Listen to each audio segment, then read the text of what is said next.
Olá! Nesse vídeo eu vou te contar sobre os 7 As da saúde financeira. São os comportamentos e posturas responsáveis por transformar a nossa vida financeira na medida que nós assumimos ou não o protagonismo ao lidar com as nossas finanças. Eu sou Ellen Megaretes e ajudo pessoas que chegaram angustiadas na maturidade a conquistarem a saúde financeira. O tempo passou e a maturidade chegou.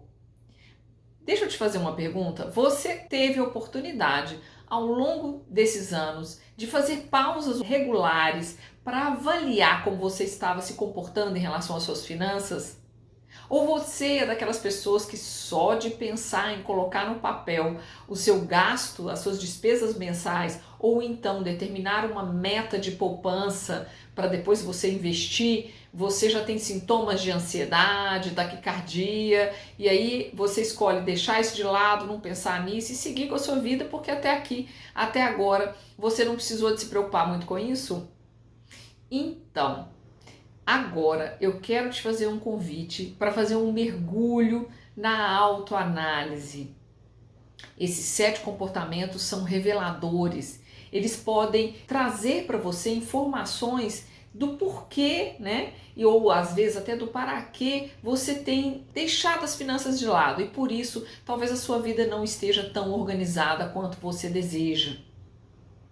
Você sabia também que os pensamentos, eles geram emoções como medo, raiva, culpa, tristeza, e depois de sentirmos, nós imediatamente nos comportamos ou para validar essas emoções ou até mesmo para criar determinados, dar forma a esses pensamentos.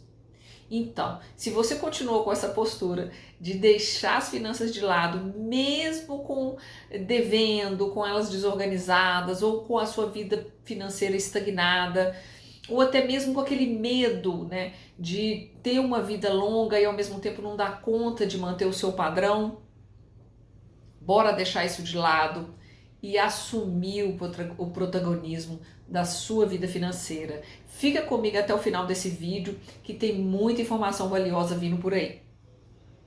O primeiro A da saúde financeira é a autorresponsabilidade. E o que é a autorresponsabilidade?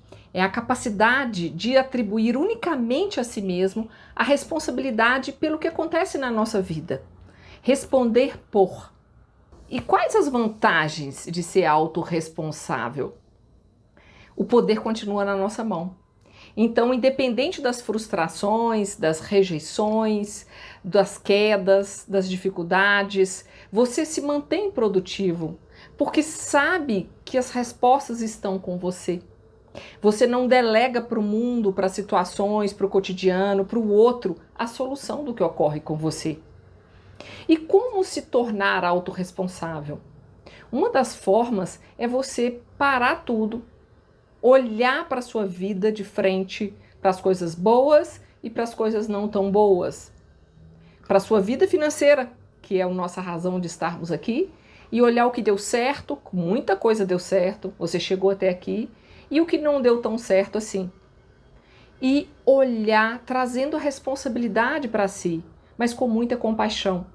Porque o que acontece com a gente? A gente olha para o passado com o olhar e com a postura que temos hoje e queremos fazer diferente lá atrás, mas nós não éramos a mesma pessoa. Então, você fez o que você podia fazer com o melhor que você tinha na época. Hoje você é outra pessoa. Então, é olhar para a sua vida com o olhar do hoje, projetando um novo amanhã, né? Seria criar causas de efeitos melhores. Se hoje você tem efeitos na sua vida de endividamento, de desorganização, tá tudo certo. É só você parar, se autorresponsabilizar e não se ficar se punindo, se culpando. Não é isso. É trazer a solução para você. A partir da sua atitude é que tudo vai mudar. Autorresponsabilidade, responder por e traçar novos projetos. Aí sim, você mantém o poder na sua mão e o poder da mudança, o poder dos fatos e o poder da mudança. E o segundo A, o que vem a ser o autoconhecimento? É conhecer-se, É saber o que te agrada, o que não te agrada, o que te estressa, o que te deixa energizado, motivado. É saber o que preenche a sua alma, o que muitas vezes te paralisa, suga a sua energia. É conhecer como você reage às situações, prestar atenção aos seus comportamentos. Nós somos regidos por padrões mentais e os comportamentos definem, né, derivam desses padrões mentais. E isso influencia muito no resultado da nossa qualidade de vida. Então, o autoconhecimento permite você compreender o que você tem de mais precioso e o que você tem de sombras, que precisa ainda de ser trabalhado. Mas quando você coloca luz nas sombras, você passa a se autorregular. Quando vem alguma situação, você já compreende, olha, é porque eu tendo a isso. Então, o autoconhecimento é essencial. E quando nós falamos de saúde financeira, você saber aquelas fraquezas de forma prática, por exemplo, se você é uma pessoa que gosta de comprar, né? Você quer sempre estar com uma roupa nova, tá bem, com o carro do ano, tá tudo certo, gente, tá tudo certo, desde que isso não seja além da sua capacidade de produzir dinheiro, porque senão você vai gerar um desequilíbrio. Mas se você tem essa tendência, você regula isso, autorregula, estabelece uma cota do que você pode gastar com aquilo ali. Se você compra muitas roupas e às vezes até coisas que você nem sabe que tem, negocia, faz girar, vende para brechó, faz dinheiro com isso, doa, ou seja, cria um fluxo ali para que você não só fique gastando, e principalmente estabeleça uma meta compatível com aquilo que você pode, né? E crie uma estrutura para que você possa, sim, estar sempre com coisas boas, coisas legais, que façam sentido, mas não simplesmente porque é uma liquidação e você não pode ficar sem aquilo. Você tem 30 sandálias e você sem aquela você não pode ficar. Então, e estando desorganizado, porque se você tem dinheiro para fazer isso, tem dinheiro para organizar a sua vida, fazer reservas e ainda assim gastar com as suas 30, 50 sandálias, está tudo certo. A única coisa que é quando isso passa a ser um desequilíbrio. Mesmo você não tendo aquele dinheiro, você vai lá, passa o cartão e divide não sei quantas vezes. Então, o autoconhecimento é saber quais são as suas tendências, né? É aceitar essas tendências e regular para que a sua vida financeira esteja saudável.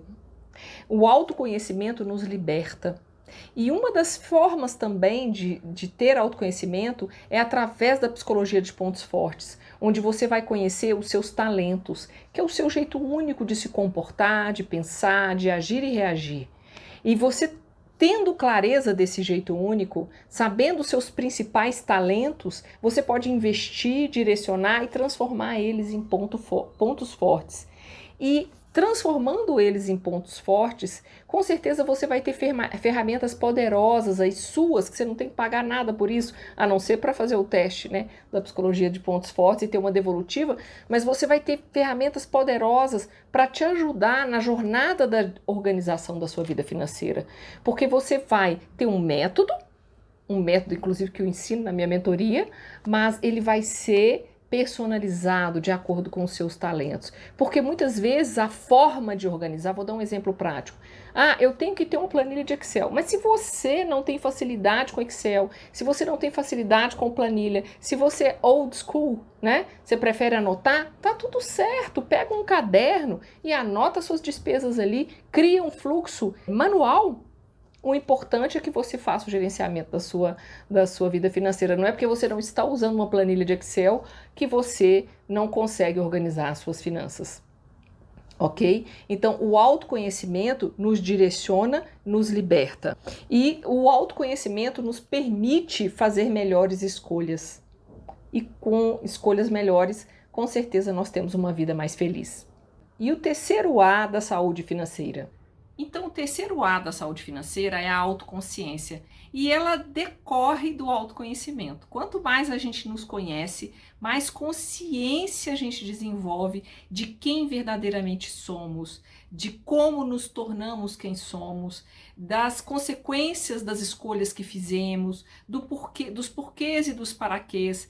É a nossa capacidade de nos olhar por inteiro, sem críticas, sem julgamentos, de compreender como nós funcionamos, do que é importante para a gente. E quanto mais a gente desenvolve essa habilidade, mais a gente tem inteligência emocional e melhores escolhas nós fazemos, porque nós passamos a selecionar o que entra e o que sai na nossa vida de dinheiro, né? Tanto as coisas materiais como pessoas, porque nós passamos a colocar os filtros que nos faz bem. Então essa autoconsciência ela é essencial para uma vida financeira saudável. O quarto e o quinto A da vida financeira saudável é a autoestima e a autoconfiança. Elas caminham juntas, mas são diferentes. A autoestima é quem você é como você vê, como você se vê. E a autoconfiança é o que você faz, é habilidade, que tem a ver inclusive com os pontos fortes. Vamos falar um pouco mais sobre isso. A autoestima depende de quem você é, quanto valor você dá a você pelo que você é. E quanto mais valor você se dá, mais valor você tem. Ela independe do que você faz, mas depende do olhar que você tem para você mesmo.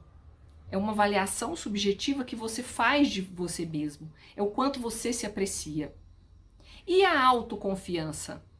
A autoconfiança já depende do que você faz. Quanto melhor você faz alguma coisa, mais autoconfiança você tem.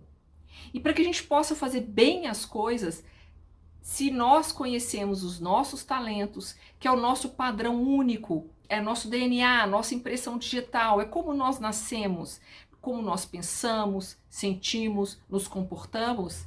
Quando nós conhecemos os nossos talentos e investimos intencionalmente neles, para que eles se transformem nos nossos pontos fortes, tudo que a gente faz flui melhor. E aí, fluindo melhor, quando a gente faz as coisas bem, nós nos tornamos autoconfiantes. E a autoconfiança reforça a nossa autoestima. Assim como quando nós não fazemos algo bem, nós podemos ter a nossa autoestima afetada. Isso aconteceu comigo no passado, em algumas fases da minha vida em que eu não fui muito bem nos resultados e aqueles resultados impactaram na maneira como eu passei a me ver, na minha autoestima. Isso é muito frequente. Então, autoestima e autoconfiança são dois pilares essenciais para que a gente retome o poder da nossa vida financeira. Deixa eu falar uma coisa interessante para vocês. Vamos fazer um comparativo com uma esposa, por exemplo, ou falar da mulher, né? Que o homem cuida do dinheiro, mesmo ela trabalhando, gerando renda, ela acha que ela não lida bem com as finanças porque ela compra, ela não consegue fazer reservas e ela gosta de tudo bonito, o senso estético feminino é incrível, né? E ela gosta de tudo belo ao seu redor e não faz e não para poder olhar o seu orçamento financeiro. E aí o marido tá sempre lá, mas você é gostadeira e não sei o quê, tá sempre reforçando aquele lado que não é muito legal. E aí a sua autoestima para as finanças, como que fica? Não, eu não dou conta, eu não sei fazer conta, meu marido que entende isso, né? Eu realmente tenho dificuldade financeira, eu sou médica, eu sei olhar paciente, esse negócio de olhar, inclusive é a minha secretária que fala para mim, olha, já tá na hora de aumentar o preço da consulta. Até isso eu já ouvi, gente. A secretária falar, tá na hora de aumentar o preço da consulta. Olha o valor que a gente dá para nossa força de trabalho. Olha a atenção que a gente dá para isso. Então essa autoestima acaba sendo reforçada por comportamentos muitas vezes abusivos de companheiros e companheiras, companheiros diversos, né? Independente aí do feminino e do masculino. Então, autoestima e autoconfiança são as poderosos para que a gente tenha saúde financeira.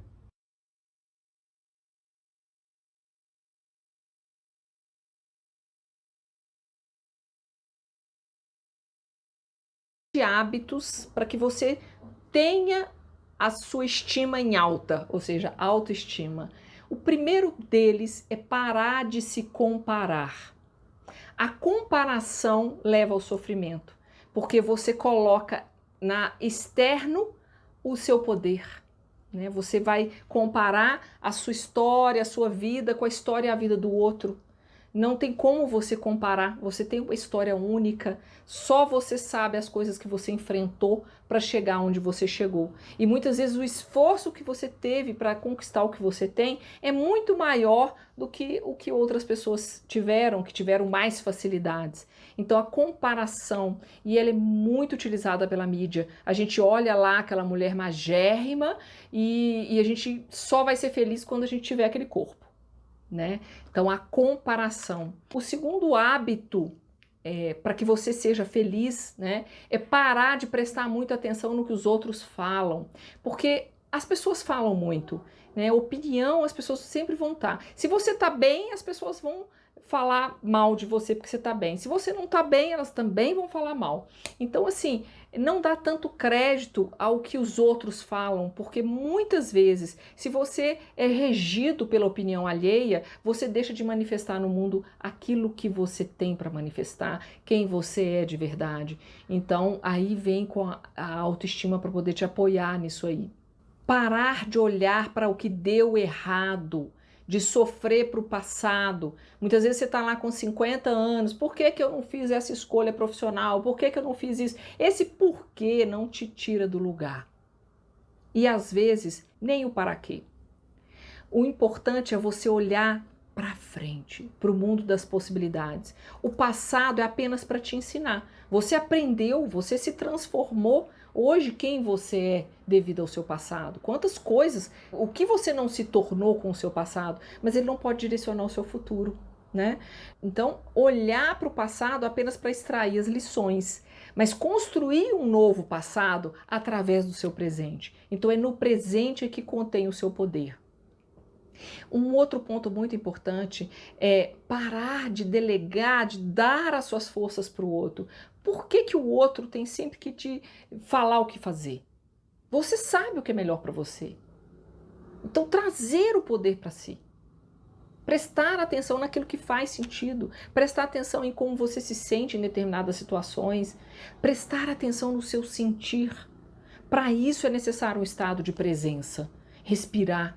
Para que você passe a compreender aquilo que faz sentido ou não. Então, não colocar suas forças no outro. E por último, parar de competir com você mesmo. Na verdade, você é uma outra pessoa. Né? Você pega aquela foto ali quando você tinha 30 anos, 25 anos, aquele corpo maravilhoso, aquela energia vital, aí você está com 50, 55, você é outra pessoa. O que hoje você tem que você não trocaria por aquela pessoa? Então, parar de competir com você mesmo. Você é uma pessoa muito melhor do que você foi no passado, com certeza. Então, olhar para aquelas coisas boas que você conseguiu. Imagino, mesmo que a sua vida financeira esteja super desorganizada, mas você chegou até aqui, sabe lá a custa do que foi possível, né? Muitas vezes sem educação financeira, tragada pela vida, uma luta pela sobrevivência, e tá tudo certo. Se você está vendo esse vídeo agora, é porque esse é o momento de você transformar a sua vida financeira e, consequentemente, a sua vida. E o próximo A da saúde financeira, qual vai ser? E o próximo A da saúde financeira, o autocuidado. Autocuidado. Ele permite que a gente tenha autoestima, autoconfiança, autoconsciência, autoconhecimento. É um A poderoso. Ele faz com que a gente olhe pra gente, perceba e cuide da gente. Não é só ter autoconsciência e autoconhecimento se você não estabelece rotinas para cuidar de si, em primeiro lugar. Quando a gente entra num avião, a primeira coisa nas instruções é coloque a máscara em si e depois coloque naquelas pessoas que dependam de você. Então, a primeira coisa é cuidar da gente. Como você está se sentindo, o que são práticas e rotinas que te fortalecem, quais são as práticas e rotinas que tiram a sua energia, estabelecer uma agenda, atividade física, alimentação, escolher as pessoas que estão ao seu redor, né? Eu falo que às vezes a gente olha tão pouco pra gente que você faz amizades tóxicas. Pessoas que, quando você tá junto, vira e mexe, ela tem uma forma ali de te jogar para baixo. Então, até escolher aquelas pessoas que vão estar na nossa vida para trazer coisas boas e nos fortalecer, torcer de verdade por quem nós somos, né? Então, o autocuidado é a ação de cuidar de si. Não é subjetivo, é a ação. É cuidar de si, prestar atenção como você está. Se hoje a sua vida financeira está desorganizada, se você está devendo, aceita isso, perdoe-se, né? Muitas vezes você chegou nessa situação porque era o caminho que você sabia fazer. Foi o que você aprendeu, que está aí. Eu costumo dizer que nós temos o tripé da falta da educação financeira, que é a escola, a família e o trabalho. O que a gente pode desaprender de uso do dinheiro, a gente desaprende nesses três ambientes. Então, existe uma preocupação genuína, agora que a sociedade brasileira está despertando para isso, né? Nós temos muitas crenças sociais negativas, crenças familiares, crenças pessoais, crença de menos-valia, e foi o que você deu conta de fazer. Então, cuide de si, para que você, principalmente se você está num processo de desorganização financeira, o autocuidado é o primeiro passo. Prestar atenção como aquilo está te afetando. Até muitas vezes você não consegue listar suas despesas porque você energeticamente está despreparada para isso. Então, cuidar da maneira como você respira, como você dorme, alimenta. Então, é olhar para si, sair desse piloto automático, ok? Então, esse é um A poderoso da saúde financeira. E o sétimo e último A da saúde financeira é a autonomia. Autonomia é autogoverno, é governar-se, é a capacidade que você tem de livre arbítrio para fazer as escolhas. Isso é autonomia. E autonomia é muito importante no processo de organização da vida financeira, no processo de saúde da vida financeira. Autonomia é você assumir o protagonismo na sua vida. É ser autossuficiente e não delegar ou muitas vezes delargar para outros e para o mundo a gestão da sua vida financeira. Não fazer as coisas no piloto automático. Então, a autonomia é autogoverno, é assumir o protagonismo para fazer as mudanças necessárias para que você tenha uma vida financeira à altura do que você merece. Então, esses são os 7 As da saúde financeira. Eu espero que esse conteúdo tenha feito diferença para você. Compartilha com quem você acha que vai fazer diferença. Clica no sininho logo abaixo para você ser notificado assim que sair novos vídeos. Segue a gente no Instagram e no Facebook. E te vejo no próximo vídeo. Até lá!